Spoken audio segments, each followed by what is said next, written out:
ಇನ್ನು ಬಣ ರಾಜಕೀಯ ಸ್ಫೋಟದ ಬೆನ್ನಲ್ಲೇ ಕಾಂಗ್ರೆಸ್ನ ಉಸ್ತುವಾರಿಯಾಗಿರ್ತಕ್ಕಂತಹ ಸುರ್ಜೇವಾಲಾ ಎಂಟ್ರಿಯನ್ನು ಕೊಟ್ಟಿದ್ದಾರೆ.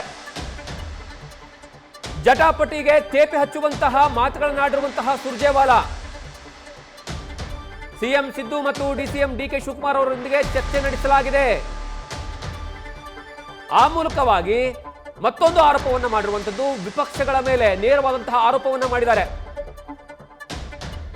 ಶಾಸಕರು ಸೈಲೆಂಟ್ ಆಗಿರಬೇಕು ಅಂತ ಎಚ್ಚರಿಕೆಯನ್ನು ಸಹಿತ ಕೊಟ್ಟಿದ್ದಾರೆ ರಾಜ್ಯ ಕಾಂಗ್ರೆಸ್ನ ಉಸ್ತುವಾರಿ ಸುರ್ಜೇವಾಲಾ. ಅವರ ಪೋಸ್ಟ್ ಸಹ ಇದೆ. ಒಂದು ಕಡೆಗೆ ತಮ್ಮಲ್ಲಿ ಆಗ್ತಾ ಇರುವಂತಹ ರಾಜಕೀಯ ನಾಯಕರುಗಳ ಮೇಲಾಟ ಮತ್ತು ಕೆಸರಿನ ಚಾಟ ಎರಡನ್ನ ಸಹಿತಾನಂದ್ರೆ ತೇಪೆ ಹಚ್ಕೊಳ್ಳೋ ಸಲುವಾಗಿ ಬಿಜೆಪಿ ನಾಯಕರುಗಳ ಮೇಲೆ ಗೂಬೆ ಕೂರಿಸುವಂತಹ ಕೆಲಸವನ್ನ ಮಾಡ್ತಾರೆ. ಅಂದ್ರೆ ಇದು ಬಿಜೆಪಿ ನಾಯಕರು ರಾಜಕೀಯಕ್ಕಾಗಿ ಏನಂದ್ರೆ ಈ ರೀತಿಯಾಗಿ ಸೃಷ್ಟಿ ಮಾಡ್ತಾ ಇದ್ದಾರೆ ಅನ್ನುವಂತಹ ವಿಚಾರವನ್ನ ಹೇಳ್ತಾ ಇದ್ದಾರೆ. ಮತ್ತೊಂದು ಕಡೆಗೆ ಅವರ ಪೋಸ್ಟ್ ಅಲ್ಲೇ ಇದೆ, ನಾನು ಸಿಎಂ ಮತ್ತೆ ಡಿಸಿಎಂ ಜೊತೆ ಮಾತುಕತೆ ಆಡಿದ್ದೀನಿ ಅಂತ. ಹಾಗಿದ್ರೆ ರಾಜಕೀಯ ನಾಯಕರುಗಳು, ಅದರಲ್ಲೂ ಸ್ಪೆಷಲಿ ಬಿಜೆಪಿಯ ನಾಯಕರುಗಳು ಈ ರೀತಿಯಾಗಿ ಏನಂದ್ರೆ ತೇಪೆ ಹಚ್ಚುವಂತಹ ಕೆಲಸವನ್ನ ಮಾಡ್ತಿದ್ದಾರೆ ಅಂದ್ರೆ ನೀವ್ಯಾಕೆ ಸ್ವಾಮಿ ಸಿಎಂ ಮತ್ತೆ ಡಿಸಿಎಂಗೆ ಕನ್ವಿನ್ಸ್ ಮಾಡುವಂತಹ ಕೆಲಸವನ್ನ ಮಾಡಿದ್ರಿ, ಅವ್ರ ಜೊತೆ ಮಾತಾಡುವಂತಹ ಕೆಲಸವನ್ನ ಮಾಡಿದ್ರಿ?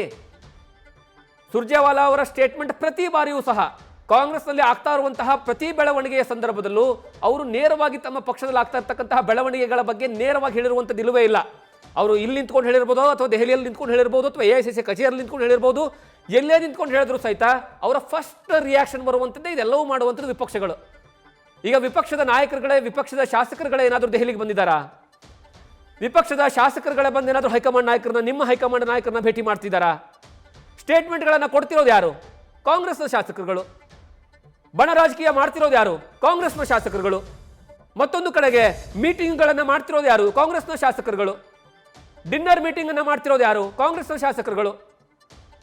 ಅಷ್ಟಾದರೂ ಸಹ ಸುರ್ಜೇವಾಲಾ ಟ್ವೀಟ್ ಮಾತ್ರ ತುಂಬಾ ಚೆನ್ನಾಗಿದೆ. ಬಿಜೆಪಿಯ ನಾಯಕರುಗಳು ಮಾಡ್ತಾ ಇರುವಂತಹ ಸ್ಟೇಟ್ಮೆಂಟ್ಗಳಿವು, ಯಾವುದೇ ಕಾರಣಕ್ಕೂ ನಮ್ಮಲ್ಲಿ ಏನೂ ಆಗಿಲ್ಲ.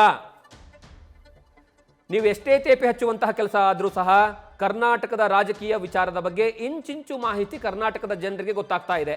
ಕಾರಣ ಏನು ಅಂದರೆ, ಸ್ವತಃ ನಿಮ್ಮ ಪಕ್ಷದ ಶಾಸಕರುಗಳು, ನಿಮ್ಮ ಪಕ್ಷದ ಸಚಿವರುಗಳು, ನಿಮ್ಮ ಪಕ್ಷದ ನಾಯಕರುಗಳು ಕೊಡ್ತಾ ಇರುವಂತಹ ಹೇಳಿಕೆ ಜೊತೆಗೆ ಅವರು ಮಾಡ್ತಾ ಇರುವಂತಹ ನಡವಳಿಕೆಗಳ ಆಧಾರದ ಮೇಲೆ ನಿರ್ಧಾರ ಆಗ್ತಾ ಇದೆ. ಇನ್ನು ಕರ್ನಾಟಕದ ಸಿಎಂ ಮತ್ತೆ ಡಿಸಿಎಂ ಜೊತೆಗೆ ನಾನು ಚರ್ಚೆಯನ್ನ ನಡೆಸಲಾಗಿದೆ ಅನ್ನುವಂತಹ ವಿಚಾರವನ್ನ ಸುರ್ಜೇವಾಲಾ ಹೇಳಿದ್ದಾರೆ.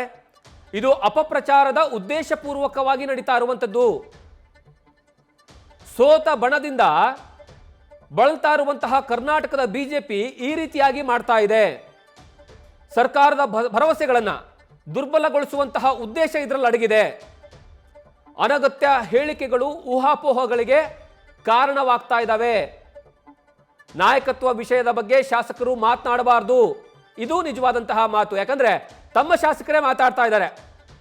ಶಾಸಕರು ಮಾತನಾಡದಂತೆ ಎಐಸಿಸಿ ಕಟ್ಟುನಿಟ್ಟಿನ ಎಚ್ಚರಿಕೆಯನ್ನು ಕೊಟ್ಟಿದೆ. ಯಾರಿಗೆ? ಸ್ವತಃ ಅವರದೇ ಪಕ್ಷದ, ಅವರದೇ ಶಾಸಕರು, ಅವರದೇ ಸಚಿವರುಗಳಿಗೆ. ಈ ಕಟ್ಟುನಿಟ್ಟಿನ ಸೂಚನೆ ಕೊಡುವಂತಹ ಕೆಲಸ ಯಾಕಾಯ್ತಿಲ್ಲಿ? ಯಾಕಂದ್ರೆ ಸ್ವತಃ ಅವರದೇ ಪಕ್ಷದ ಶಾಸಕರುಗಳು, ಅವರದೇ ಪಕ್ಷದ ನಾಯಕರುಗಳು ಆ ರೀತಿಯಾದಂತಹ ಸ್ಟೇಟ್ಮೆಂಟ್ಗಳನ್ನ ನಾಯಕತ್ವ ಬದಲಾವಣೆಯ ವಿಚಾರದಲ್ಲಿ ಸ್ವತಃ ಡಿಸಿಎಂ ಮತ್ತು ಸಿಎಂ ಪರವಾಗಿ ಅವರದೇ ಬಣಗಳು ಹೇಳ್ತಾ ಇರುವಂತಹ ಹೇಳಿಕೆಯ ಆಧಾರದ ಮೇಲೆ. ನ್ಯೂಸ್ ಫಸ್ಟ್, ನಿರ್ಭೀತಿಯಿಂದ ನಿಮ್ಮ ಪರವಾಗಿ.